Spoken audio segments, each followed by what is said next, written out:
हर हर महादेव और नमस्ते आप सभी को। क्या आप मुझे क्लियरली सुन पा रहे हो?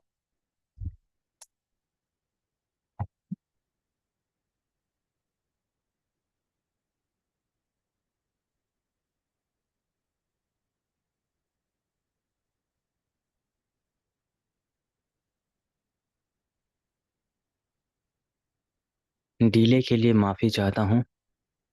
तो शुरुआत करते हैं डे 2 के इस कार्यक्रम के साथ, जहाँ हम शिव तत्व के अस्तित्व के आधार पे उतरेंगे।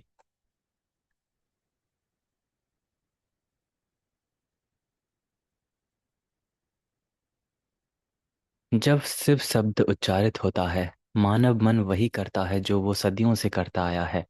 एक चित्र बना लेना। हिमालय में ध्यानस्थ एक योगी, भस्म से आच्छादित एक शरीर, मौन गरिमा में ठहरा चंद्र का चंद्र कलाधार और अचल जटाओं में प्रवाहित होती गंगा, समय की तरह स्थिर लिपटे हुए सर्प। ये चित्र असत्य नहीं है, ये एक पवित्र काव्य है, ऋषियों द्वारा रचे गए प्रतीक के रूप में, जो संकेत करते हैं उस और जिसे न चित्रित किया जा सकता है, न कल्पना में बांधा जा सकता है, ना ही विचार में सीमित किया जाएगा उसको। पर प्रतीक प्रतीक का संकट ये है कि मन चित्र पर ही रुक जाता है और उस उपस्थिति को भूल जाता है जिसकी ओर चित्र संकेत करता आया है। इस बात को आप याद रखना।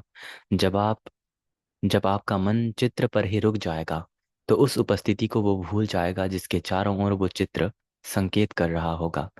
केवल रूप में ठहर जाना, मानो उंगली की पूजा करना हो और कभी चंद्रमा को ना देखना हो।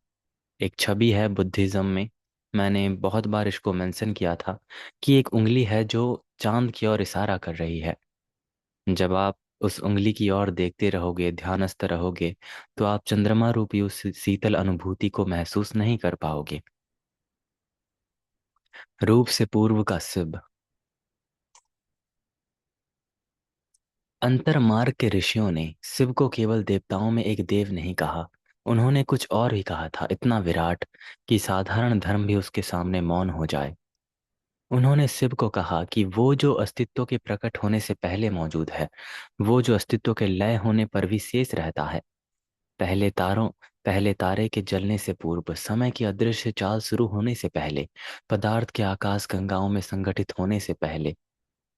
एक ऐसे काव्यात्मक रूप से हमको एक सारांश पढ़ने को मिलता है जहाँ ना पर्वत था, ना आकाश, ना प्रकाश, ना ध्वनि, ना विचार, ना अनुभव करने वाला कोई मौजूद था। फिर भी ऋषियों ने कहा तब भी शिव मौजूद है। एक व्यक्ति के रूप में नहीं, एक एंटिटी के रूप में नहीं, एक गॉडली फॉर्म में नहीं, वस्तु की तरह नहीं, कहीं स्थित किसी सत्ता की तरह नहीं, बल्कि एक शुद्ध अस्तित्व। हम सामान्यतः सोचते हैं अस्तित्व मतलब कोई चीज जो मौजूद है। वृक्ष है अस्तित्व में, अनगिनत ग्रह यानी कि प्लैनेट्स मौजूद हैं अस्तित्व में, शरीर मौजूद है अस्तित्व में। पर ये सब परिवर्तनशील हैं। जो बदलता है वो अंतिम नहीं हो सकता। तब प्रश्न गहराता जाता है, क्या कोई ऐसा अस्तित्व है जो आता जाता नहीं? प्राचीन अनुभूति धीरे से उत्तर देती है कि हाँ, वस्तु नहीं बल्कि सभी वस्तुओं का होना है। वो मौन तथ्य कि कुछ भी प्रकट हो सकता है, वो शिव तत्व है। उपनिषदों में इसको तर्क भाषा में कहा गया कि जिससे सब प्राणी उत्पन्न होते हैं, जिससे वे जीते हैं और जिसमें वो लौट जाते हैं, उसी को जानो और वही सनातन कहलाता है। सनातन। और ये बात केवल काव्य नहीं, ये यथार्थ का मानचित्र है। जन्म उसी में, जीवन उसी में, मृत्यु उसी में, लीन हो जाना। पर स्वयं न जन्म लेता है, न चलता है, न मरता है। ये अचल अनंतता ही शैव दर्शन कहलाता है, और इसी शैव दर्शन को शिव कहा जाता है। इसे गहराई से समझने के लिए मन की एक सूक्ष्म आदत छोड़नी होगी। मन चाहता है शिव कोई व्यक्ति है, जो ऊपर से जगत को देख रहा है, जो पहाड़ों में बैठा है, जो शमशान में बैठा है, जो मंदिर में बैठा है। पर व्यक्तित्व तो समय और रूप का गुण है ना, और जो समय में है वो परम नहीं हो सकता। इसलिए ऋषियों ने साहस से कहा कि शिव ब्रह्मांड में स्थित कोई व्यक्ति नहीं, ब्रह्मांड ही शिव में प्रकट होता है। जैसे तरंगे सागर में उठती हैं, पर सागर को विभाजित नहीं करती, वैसे ही जगत शुद्ध अस्तित्व में प्रकट होता है, पर उसे बदलता नहीं उसको। जैसे कि मानचित्र चलचित्र जो चलता है स्क्रीन पे, अचल पर्दा, उस पर प्रकट होते हैं युद्ध और शांति, जन्म और मृत्यु, हंसी और आंसू। चित्र बदलते रहते हैं पर पर्दा अछूता रहता है। आग जलती है, पर्दा नहीं जलता। बाढ़ आती है, पर्दा नहीं भीगता। सभ्यताएं मिटती हैं, गिरती हैं, पर्दा नष्ट नहीं होता। उसी प्रकार कहीं ना कहीं अस्तित्व के इस अनगिनत अनंत ताने बाने में अस्तित्व चलता है और शिव रूपी चैतन्य स्थिर रहता है।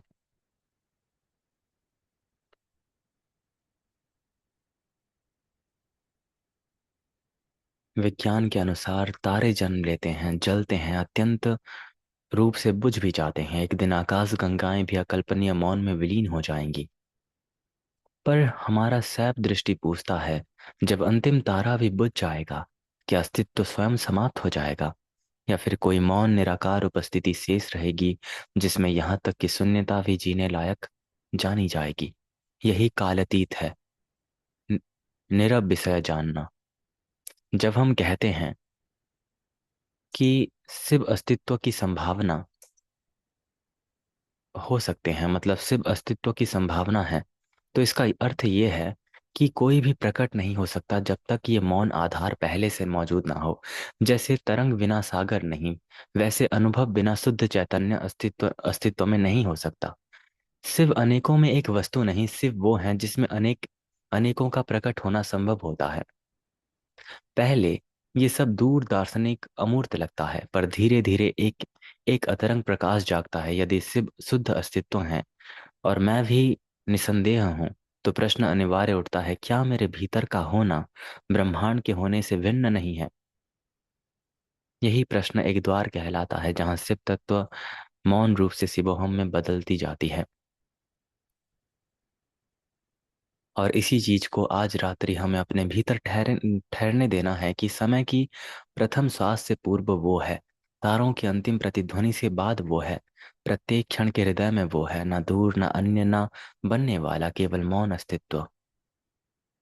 अपने आप को उससे अलग मत समझना, मतलब कोई देवता के रूप में नहीं, कोई अलगाव नहीं मौजूद यहाँ पे।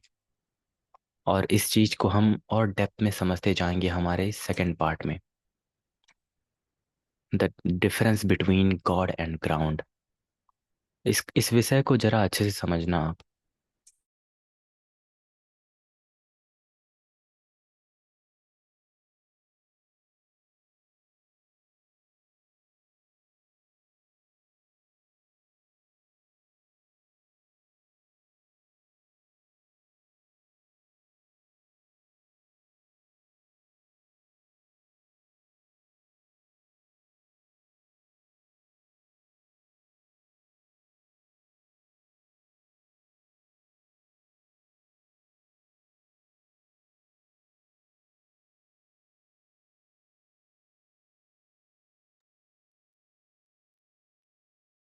ईश्वर और आधार का अंतर, difference between God and ground. मानव इतिहास, मानव इतिहास ईश्वर की खोज से भरा हुआ है। मंदिर उठाए गए, प्रार्थनाएं आकाश में फुसफुसाई गईं, आंसू अर्पित किए गए उसको आशा के साथ कि कहीं अनिश्चितता के इस बादलों के पार कोई दिव्य सृष्टिकर्ता सुन रहा होगा हमें। अधिकांश परंपराओं में ईश्वर को उस रूप में ही समझा गया जिसने इस ब्रह्मांड की रचना की, एक सर्वोच्च शिल्पी के रूप में, एक ब्रह्मांडीय बुद्धि के रूप में, समय के आरंभ पर स्थित एक पवित्र शासक के रूप में। ये दृष्टि बहुत सुंदर लगती है जब हम इसको सुनते हैं कि इस आकाश के परे अंधेरे से भरे इस जगत में तारों के बीच कोई ऐसा मौजूद है जो बना रहा है ये सब कुछ। काव्यात्मक रूप, ये सांत्वना देती है, दिशा देती है, नैतिकता और भक्ति को जन्म देती है। हमें लगता है कि हमारी रक्षा करने के लिए कोई ना कोई मौजूद है वहां पे, परंतु सैव अनुभूति की सबसे गहरी धारा के ऋषि एकदम और आगे बढ़ते हैं, ऐसे मौन में जहां सृष्टिकर्ता का विचार भी विलीन हो जाता है। उन्होंने एक प्रश्न उठाया, इतना सूक्ष्म कि सामान्य मन उसे देख नहीं पाता। यदि ईश्वर ने ब्रह्मांड की रचना की, तो सृष्टि से पहले ईश्वर कहाँ था? कब नहीं? क्योंकि समय स्वयं सृष्टि के साथ आरंभ हुआ था। पर कहाँ? किसी अस्तित्व के आधार में। स्वयं सृष्टिकर्ता विस्तृत था, अगर वो उसने बनाया है तो वो कहाँ मौजूद है? यहीं से शिव तत्व की अगली गहराई खुलती है, जहाँ ईश्वर केवल रचयिता नहीं रहता, बल्कि प्रकट होता है उस मौन आधार के रूप में, जिसमें रचना और रचयिता दोनों उदित होते हैं और विलीन होते हैं। इस दोनों शब्दों पर आप ध्यान देना, रचना और रचयिता। धीरे धीरे जब हम इसको स्टडी करेंगे तो रचना और रचयिता का भेद मिट जाएगा।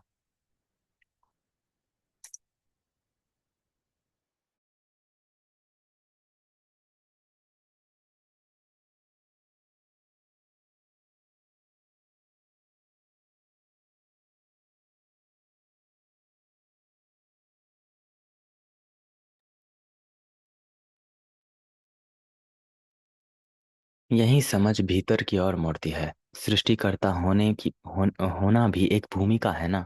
और हर भूमिका किसी और गहरी सत्ता के भीतर प्रकट होती है। एक चित्रकार चित्र बनाता है, पर चित्रकार और चित्र दोनों स्थान के भीतर ही अस्तित्व रखते हैं।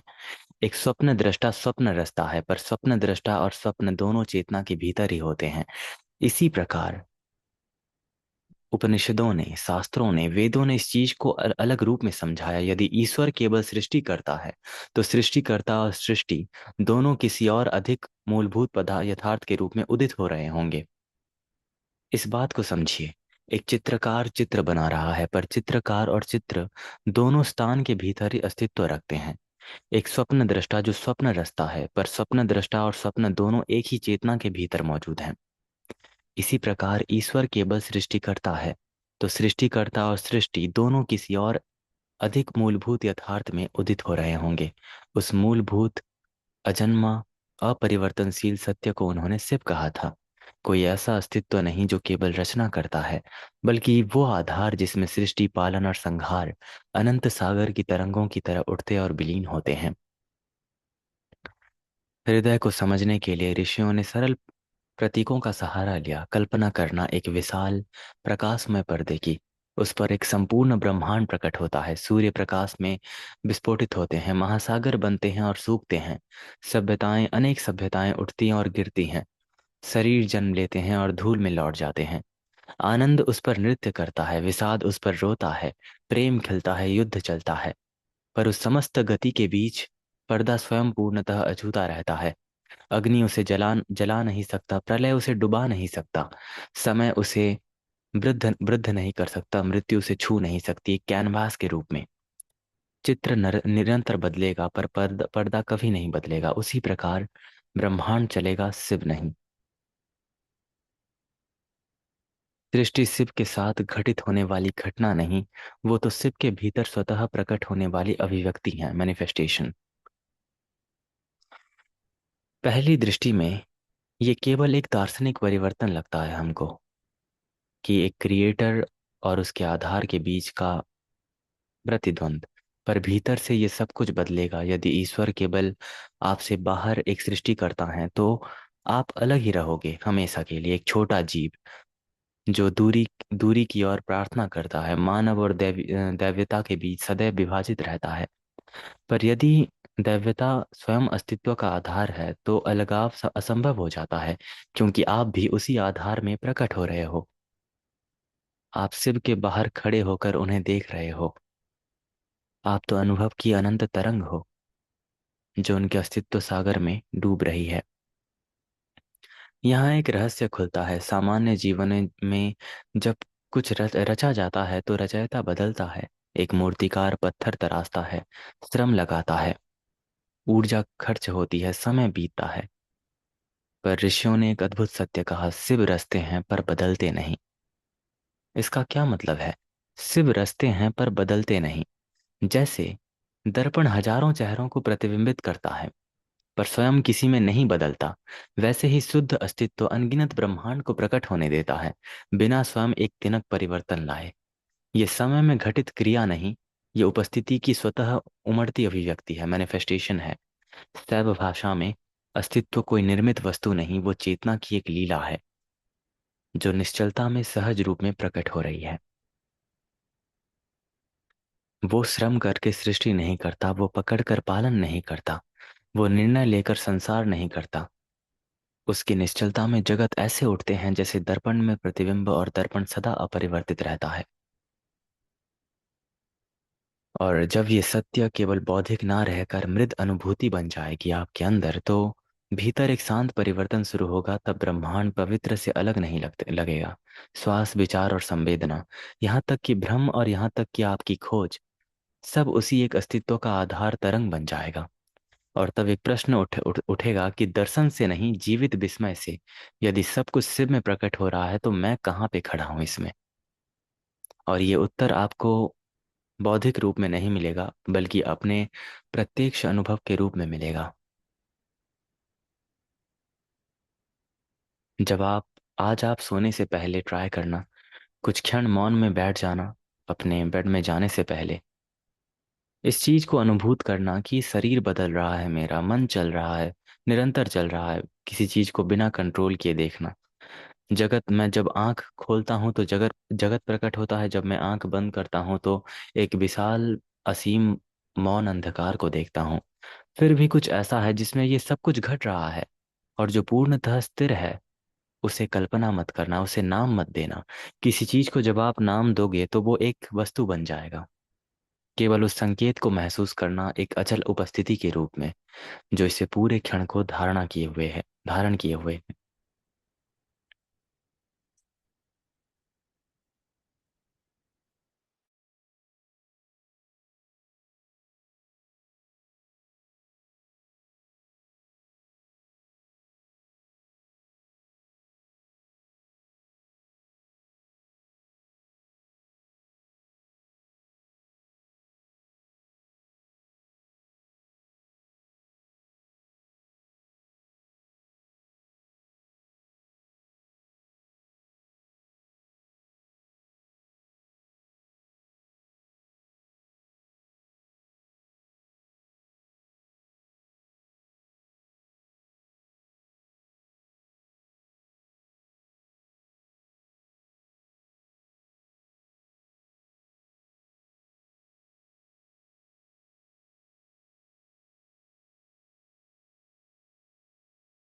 Pure awareness without object.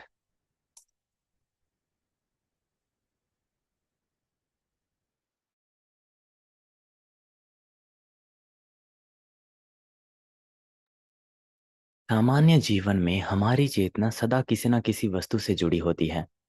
सुनने के लिए कोई ध्वनि चाहिए, देखने के लिए कोई दृश्य चाहिए, के लिए कोई विचार चाहिए, और महसूस करने के लिए कोई भावना चाहिए।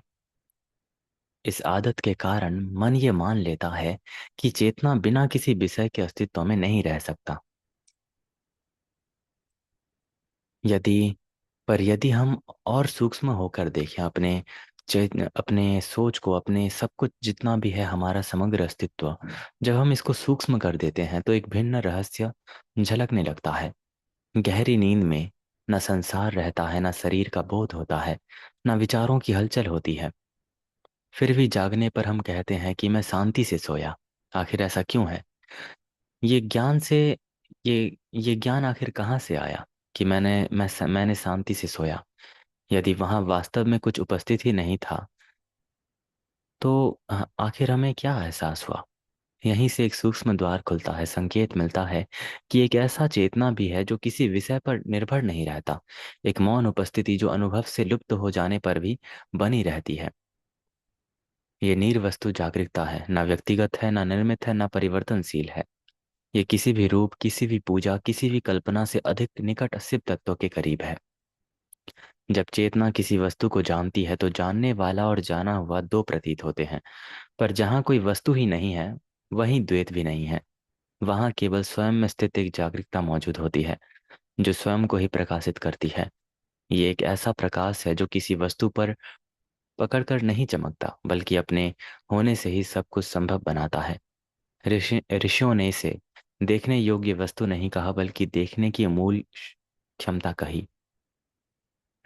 अब इसे विचार से नहीं, अनुभव से छूने का प्रयास करना। शांत बैठ जाना और ध्यान देना कि दो विचारों के बीच एक क्षण ऐसा आता है जहाँ ना कहानी चलती है, ना पहचान, ना प्रयास, केवल मुझे उपस्थित रहना है। उपस्थिति, यही वो मौन है, निर्वस्तु जागरूकता, जो साधक को पहली बार वो अनुभव करवाती है कि शिव कहीं दूर मौजूद नहीं। शिव कोई स्थान नहीं, कोई आकृति नहीं, कोई भविष्य में मिलने वाला सत्य नहीं। शिव तो वही चेतना का प्रकाश है जिससे ये प्रश्न भी उजागर हो रहा है, जिससे आप भी इन दो शब्दों को जान रहे हो, जिससे मैं हूं का ये अनुभव संभव हो पा रहा है। कुछ क्षण रहकर ये महसूस करना कि यदि सभी अनुभव बदल रहे हैं और फिर भी जानने की क्षमता बनी रहती है, तो सत्य क्या है? अनुभव या वो जो सभी अनुभव को प्रकाशित करती है? उसी मौन अपरिवर्तनशीलता में निर्वस्तु चेतना को ऋषियों ने नाम दिया था शिव।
अब ये सबसे इम्पोर्टेंट पार्ट है, इसको जरा ध्यान से सुनना। वो निशब्दता जो गति के विपरीत नहीं है। सामान्यतः जब हम निशब्दता शब्द सुनते हैं, निशब्दता, तो हम उसी गति के अभाव के रूप में उसको समझते हैं कि कोई भी गति नहीं है। निशब्द हो जाना, एक शांत कमरा जिसमें कोई ध्वनि ना हो, एक झील जिसमें कोई तरंग ना उठे, एक शरीर जो पूर्णतः स्थिर बैठा है।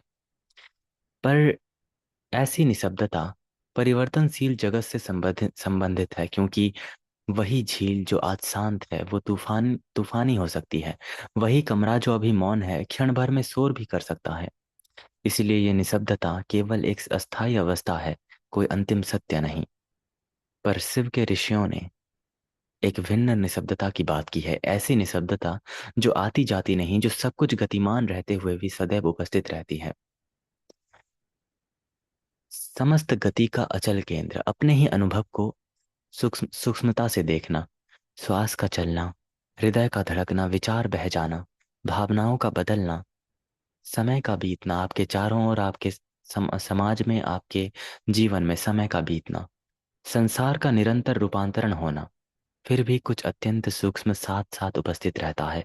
इस समस्त गति को पूरी तरह से महसूस करके जब आप देखोगे कि क्या ये जानना भी विचारों की तरह चलता है, क्या ये भावनाओं की तरह उठता गिरता है, क्या ये शरीर के साथ भी वृद्ध हो जाता है, या ये आश्चर्यजनक रूप से अपरिवर्तनशील रहता है, हर बदलते क्षण के बीच मौन साक्षी की तरह उपस्थित।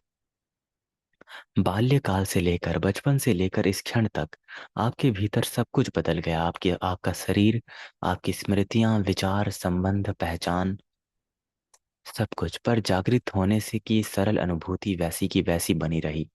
बचपन में मैं जैसा एक था, मतलब एक ऐसी अनुभूति है ना जागरूकता की, वो अभी भी वैसी की वैसी है और वृद्ध अवस्था तक वैसी रहेगी, एक शांत साक्षी की तरह।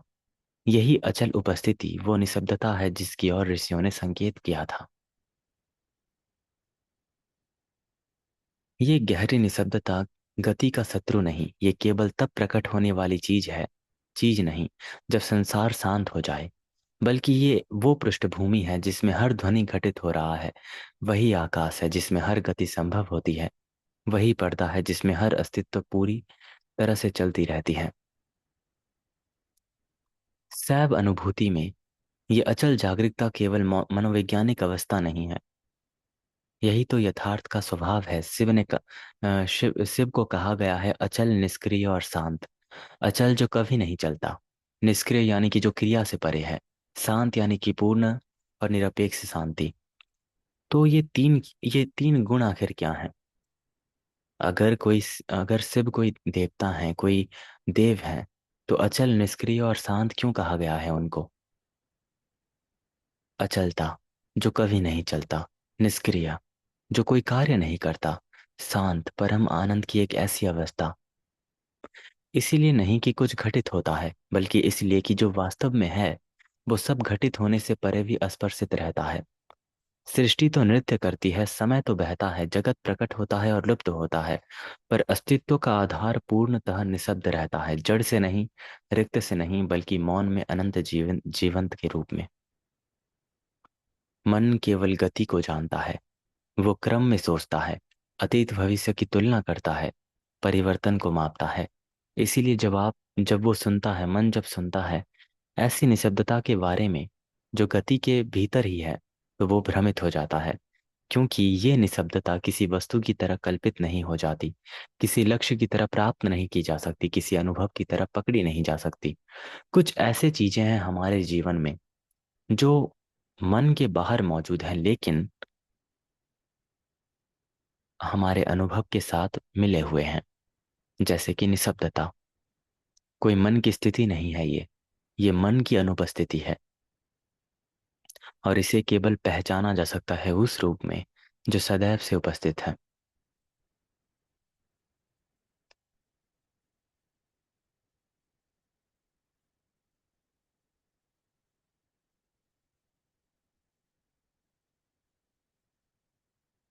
अभी जब मैं ये शब्द पढ़ूंगा तो इस पे ध्यान देना।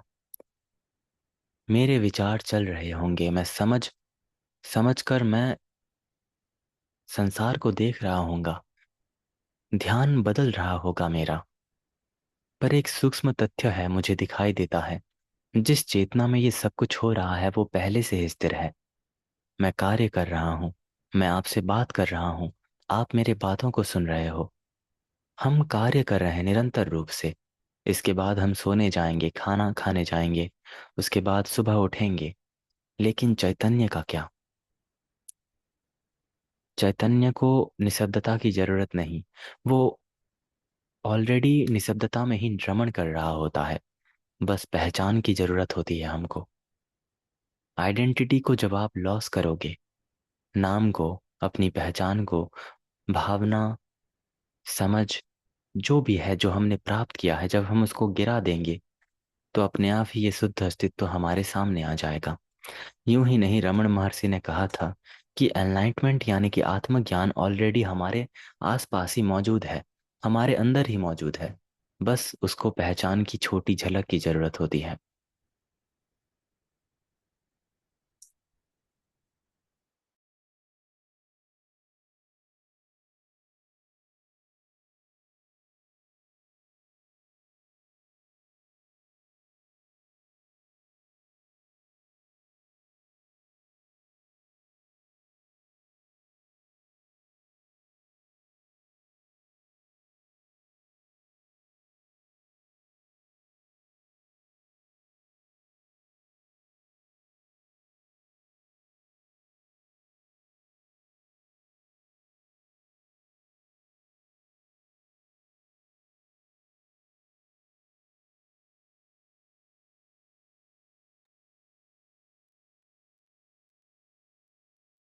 The existence before I am. मैं हूं, इससे पूर्व का अस्तित्व क्या था?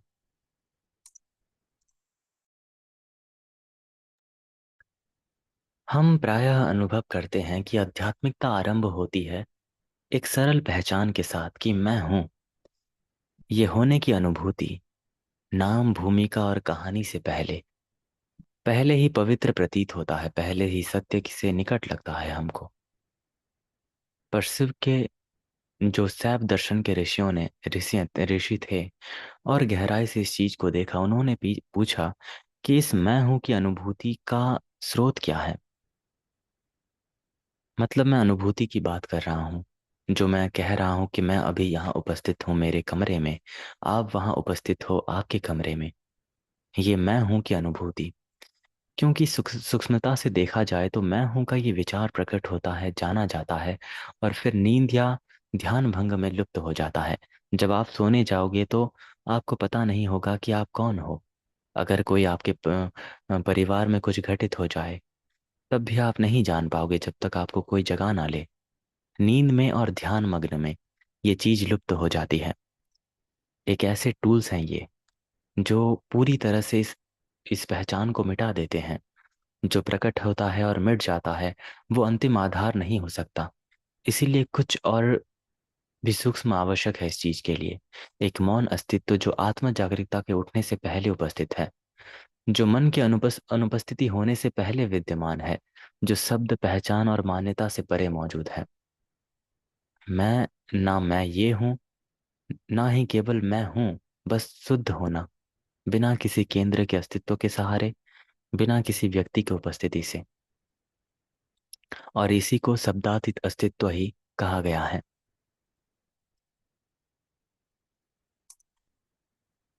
शब्दों के जादू को आप छोटा मत समझना, क्योंकि इतिहास में ऐसे कई स्पिरिचुअल लीडर्स भी मौजूद हैं जिन्होंने सवाल सवाल में ही एनलाइटमेंट को पा लिया था। जब निरंतर आप अपने अस्तित्व से मतलब प्रश्न पूछते रहोगे कि आखिर मैं किस परत से बना हूँ। जब आप अपने शरीर के परत को उठाओगे, मन के, विचार के, भावनाओं के, धीरे धीरे अपने भीतर जब आप प्रश्न पूछते जाओगे तो इन्हीं प्रश्नों के सहारे आप जवाब नहीं तलाशते, बल्कि इन्हीं प्रश्नों के सहारे आप मुक्त हो जाते हो।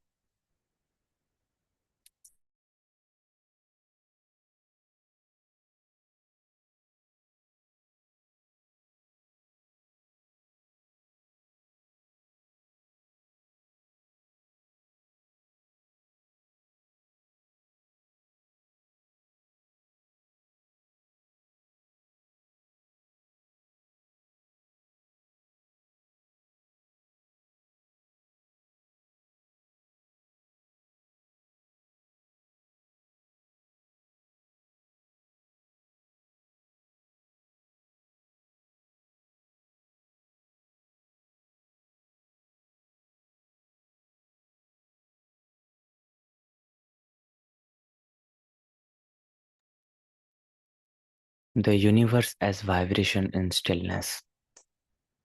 निशब्दता में स्पंदित होता हमारा ब्रह्मांड।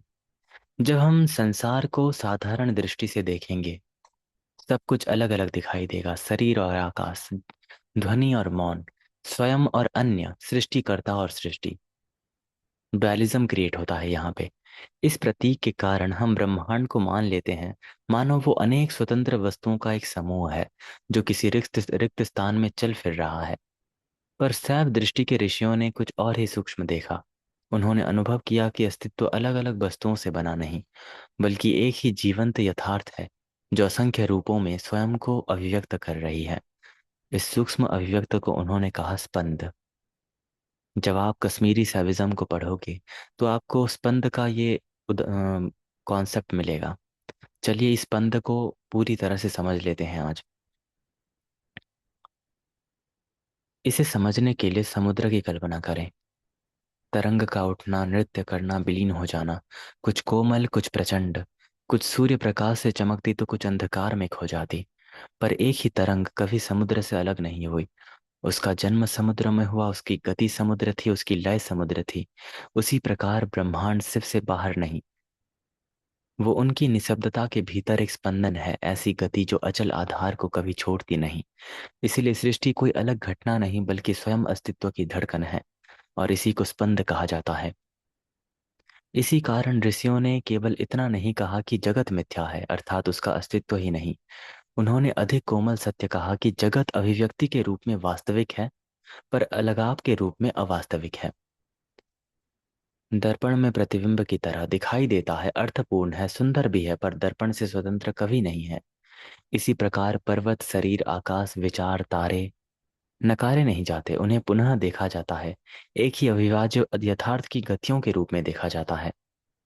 ये स्पंदन केवल ब्रह्मांड नहीं, यह अत्यंत अतरंग भी है। आपकी श्वास का उठना गिरना, हृदय का शांत लय, विचारों का कहीं से प्रकट होना और कहीं विलीन हो जाना, ये सब कुछ स्पंद है। अस्तित्व की वही सूक्ष्म कंपन जो अचल चेतना के भीतर घट रही है। हर एक चीज में स्पंद मौजूद है। मैं अभी बात कर रहा हूं, ये स्पंदित ध्वनि है। आप सुन रहे हो स्पंद के सहारे। हमारा एग्जिस्टेंस मौजूद है स्पंद के सहारे। दुख जन्म लेता है अलगाव की भावना से कि मैं छोटा हूँ, संसार मुझसे बाहर है, मुझे अकेले संघर्ष संघर्ष करना है। पर जब अस्तित्व एक अखंड स्पंदन के रूप में देखा जाएगा, सीमाएं कोमल हो जाती हैं। जीवन तब युद्ध भूमि में नहीं रहता, हमारा स्व और जगत के बीच वो पूर्णता के भीतर एक नृत्य बनता है। यही है स्पंदन।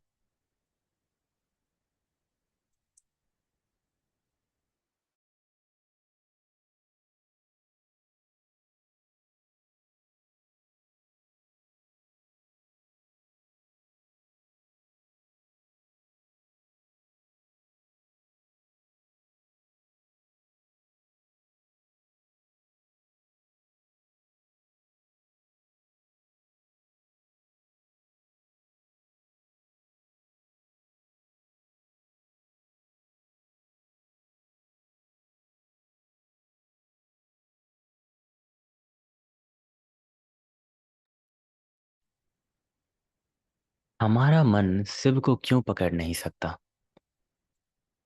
एक अद्भुत उपकरण मानव अस्तित्व का। हम तारों को मापते हैं, सभ्यताओं का निर्माण करते हैं, अतीत को स्मरण करते हैं, भविष्य की कल्पना करते हैं।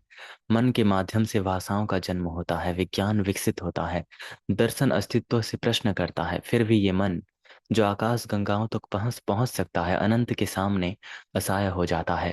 क्योंकि मन सीमाओं के माध्यम से कार्य करता है, वो तुलना से समझता है, नाम देकर जानता है, चित्रों और धारणाओं में समझ रखता है, समय और क्रम से चलता है। पर शिव तत्व न तुलना रखता है, न सीमा, न रूप, न समय की कोई प्रारंभ। इसीलिए मन शिव के बारे में भी जो भी सोचता है वो केवल एक विचार बन जाता है। जब मानव ने शिव को समझ नहीं पाया तो उन्होंने शायद इसी वजह से शिव के भौतिक रूप का निर्माण किया था। विचारों से शिव को पकड़ने का प्रयास ऐसा है मानो कोई छोटा सा जाल फेंक कर पूरे आकाश को पकड़ना। जाल गलत नहीं, वो सीमित है। धारणाएं संकेत कर सकती हैं, शब्द इशारा दे सकते हैं, शास्त्र प्रेरित कर सकते हैं। पर शिव का जीवित सत्य हमेशा वर्णन वर्णन से परे रहता है। इसीलिए गहनतम ऋषि अक्सर मौन में बोले, या विरोधाभास में, या ऐसे काव्य में जो तर्क को पिघला दे। अंतर यात्रा के एक बिंदु पर कुछ अप्रत्याशित घटता है। साधक अधिक समझना चाहता है और गहराई से सोचना चाहता है और स्पष्ट ज्ञान का इकट्ठा करना चाहता है। पर अचानक देखता है कि कोई भी विचार पर्याप्त नहीं है इस चीज को समझने के लिए। ये क्षण भ्रम या शून्यता जैसा लग सकता है, पर अनुभूति की भाषा में ये पवित्र है। क्योंकि जब मन स्वीकार करता है मैं इसे पकड़ नहीं सकता, तब एक गहरा जानना जो विचार पर आधारित नहीं, जागरूकता अपने आप से घटित होने लगती है। बिना सोचे जान जाना। जानने का एक तरीका तर्क से नहीं आता। आप जानते हो कि आप हो बिना किसी प्रमाण के। आप प्रेम को महसूस करते हो बिना किसी परिभाषा के। आप समग्र सुंदरता को पहचानते हो बिना किसी विश्लेषण के। एक फूल सुंदर दिख रहा है, क्या उसे विश्लेषण की आवश्यकता है? नहीं, क्योंकि वो ऑलरेडी सुंदर है। ये तत्कालिक शब्दहीन पहचान चेतना के अधिक निकट है। ये सबसे इम्पोर्टेंट पॉइंट है पूरा सारांश है आज के सेशन का, कि आप जानते हो कि आप हो बिना किसी प्रमाण के। आप प्रेम को महसूस करते हो बिना किसी परिभाषा के। क्या परिभाषा? आप अपनी माता से प्रेम करते हो, अपने अपने माता पिता से। आपको परिभाषा देना नहीं पड़ता, आप प्रेम करते हो, आप उसको महसूस करते हो। आप सृष्टि की सुंदरता को देखते हो, तारों की सुंदरता को, हवाओं को महसूस करते हो, पेड़ पौधों को। इसमें विश्लेषण की कोई आवश्यकता ही नहीं है। आप जिसको भी कहो वो कहेगा सुंदर है ये सब कुछ। ये तत्कालिक शब्दहीन पहचान चेतना के अधिक निकट मानी जाती है, और शिव तत्व केवल इसी प्रकार ही जाना जाता है, विचार की वस्तु बनकर नहीं बल्कि स्वयं जानने के आधार के रूप में।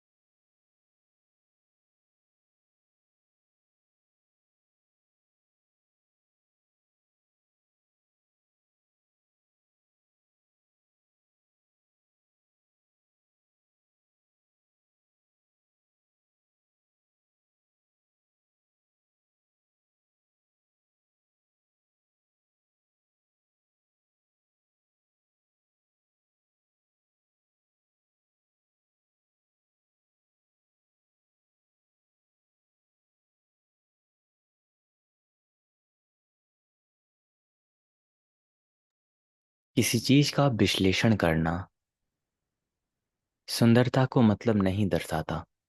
मैं बात कर रहा हूं उन चीजों की जिनको विश्लेषण की आवश्यकता नहीं होती। प्रेम हो गया, उपस्थिति हो गई आपके अस्तित्व की, या फिर कोई भी चीज जो विश्लेषण की आवश्यकता का मांग नहीं करती। अगर आप उसको हाँ, अगर आप उसको विश्लेषण करना चाहते हो तो आप एक कवि की तरह हो सकते हो।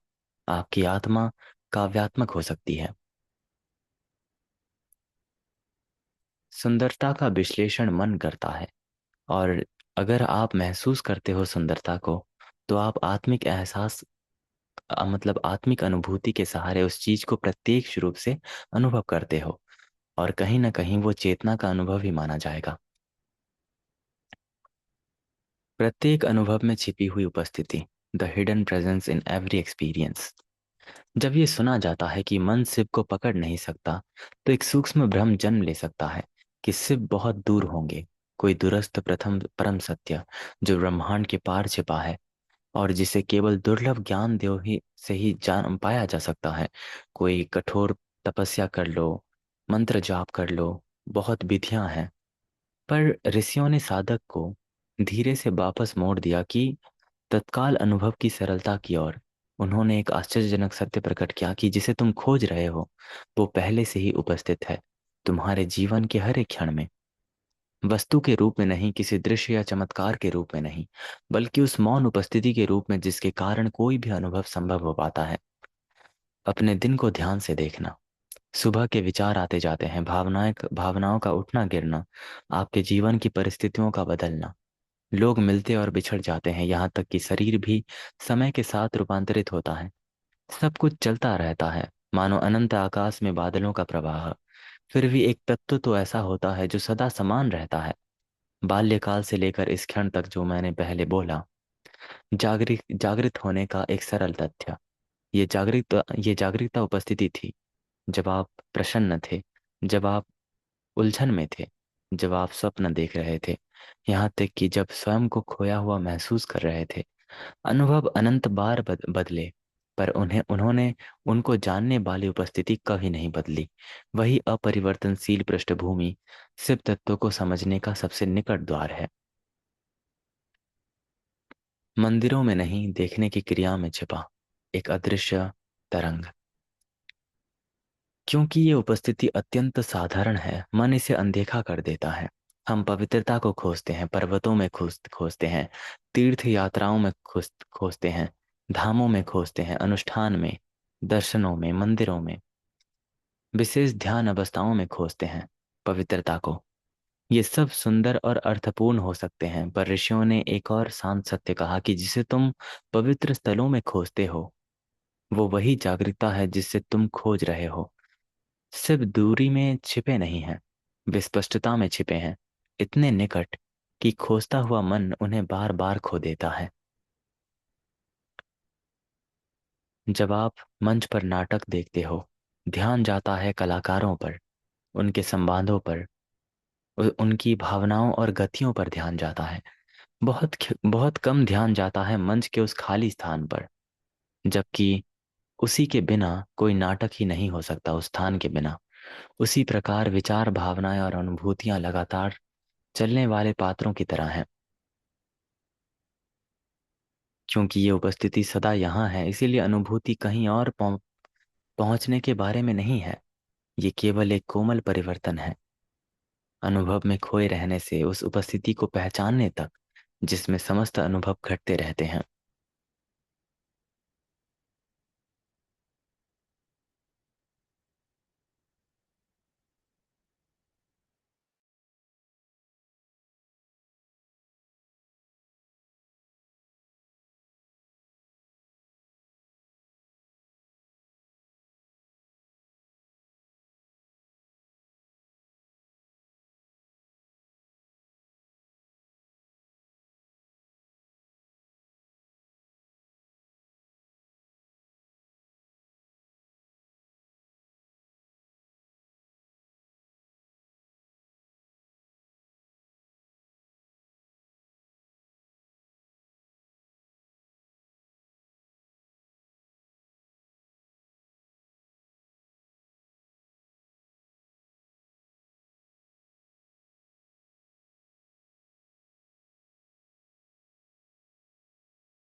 मिसअंडरस्टैंडिंग।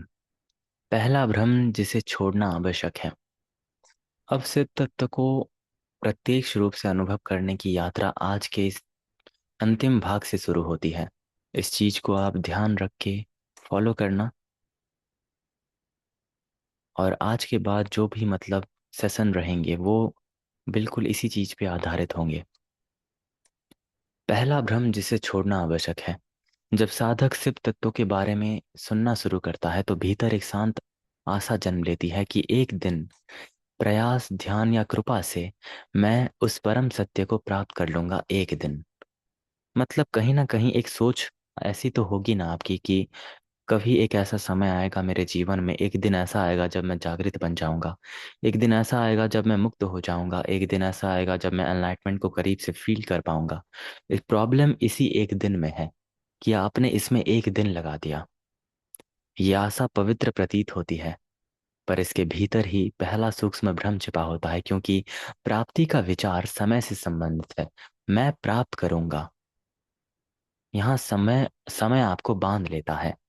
आप कौशल प्राप्त करते हो, ज्ञान प्राप्त करते हो, सफलता प्राप्त करते हो। हर प्राप्ति का अर्थ है ना होने से होने की ओर बढ़ना। पर ऋषियों ने तीखा प्रश्न पूछा, क्या सनातन को समय में प्राप्त किया जा सकता है?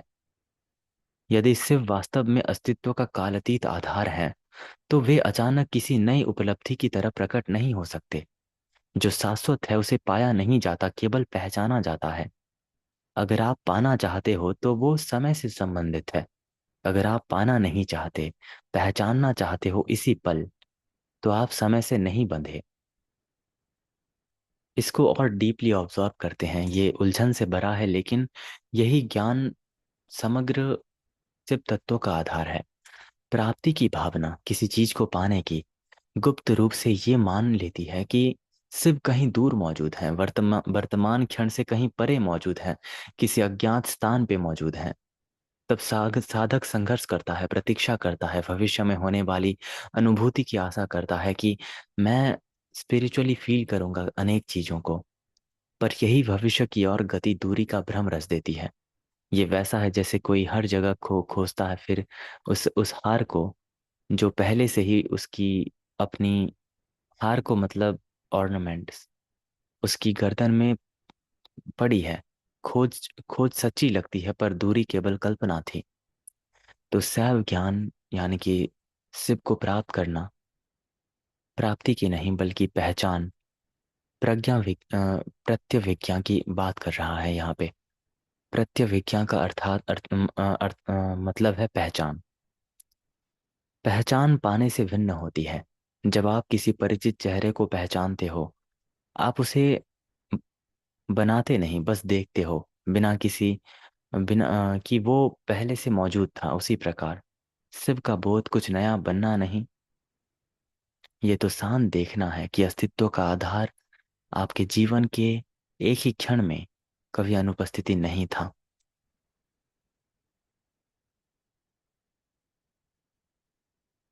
आपका प्रयास उपयोगी है, ध्यान को शुद्ध करने में, मन को स्थिर करने में, हृदय को खोलने में।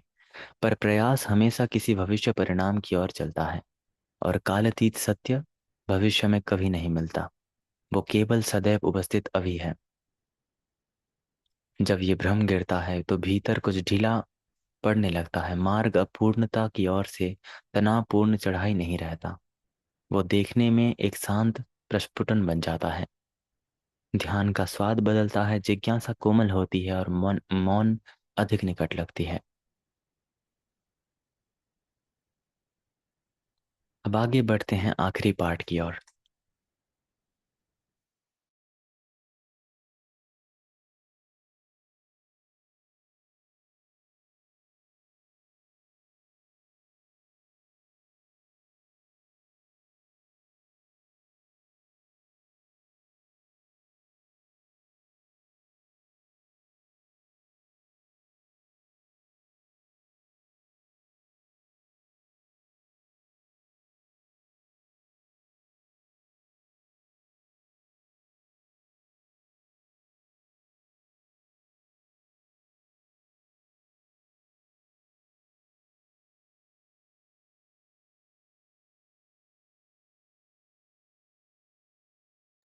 The silent turning towards सिबोहम।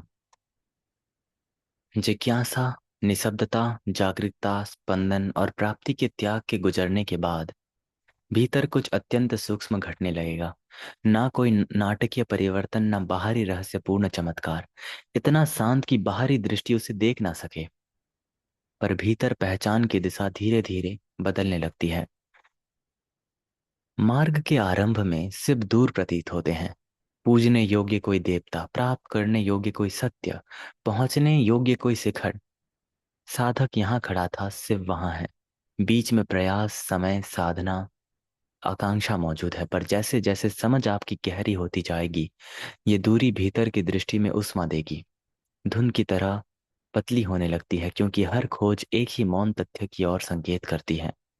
जागरूकता सदा से उपस्थित था, निःशब्दता कभी अनुपस्थिति नहीं थी, अस्तित्व का आधार अभी यही है। तब एक नया प्रश्न उठता है, बुद्धि में नहीं, सीधी अनुभूति में।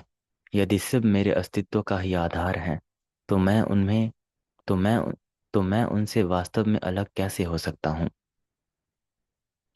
ये प्रश्न तुरंत दार्शनिक उत्तर नहीं चाहता, ये खोलता है एक शब्दहीन अंतर्ज्ञान को, कोमल, विस्तृत और दीप्तिमान। अहंकार का ऊंचा उद्घोष कि मैं शिव हूँ, इसमें नहीं, बल्कि एक शांत अनुभूति में कि जागरूकता और परम सत्ता के बीच सीमा शायद कभी था ही नहीं। जैसे कोई तरंग धीरे धीरे अपने ही सागर स्वभाव को महसूस करती है। यही है शिवोहम की पहली सुरंग।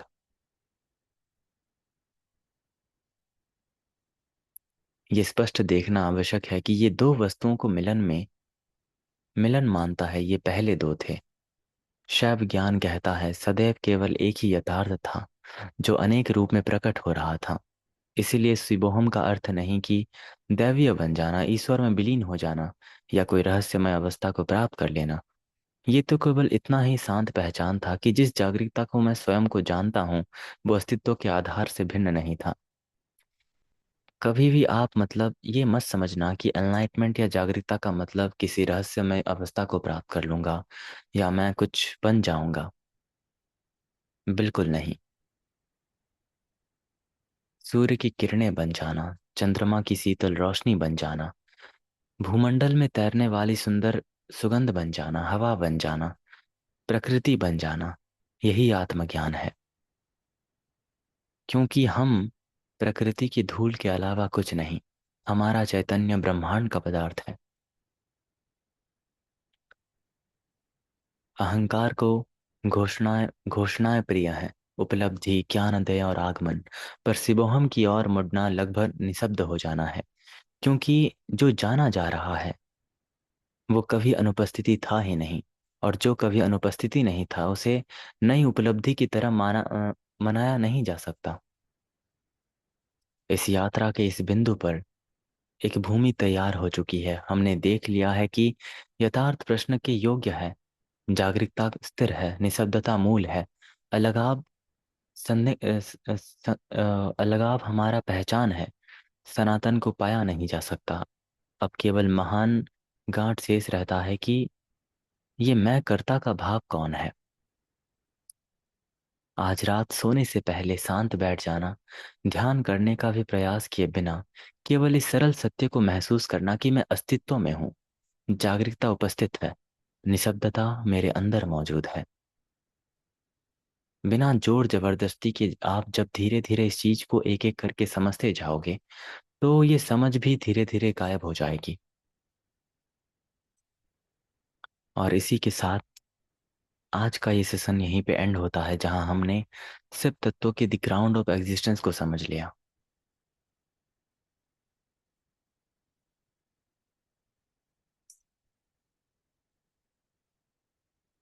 कल हम जानेंगे the illusion of the door, कर्ता का भाव।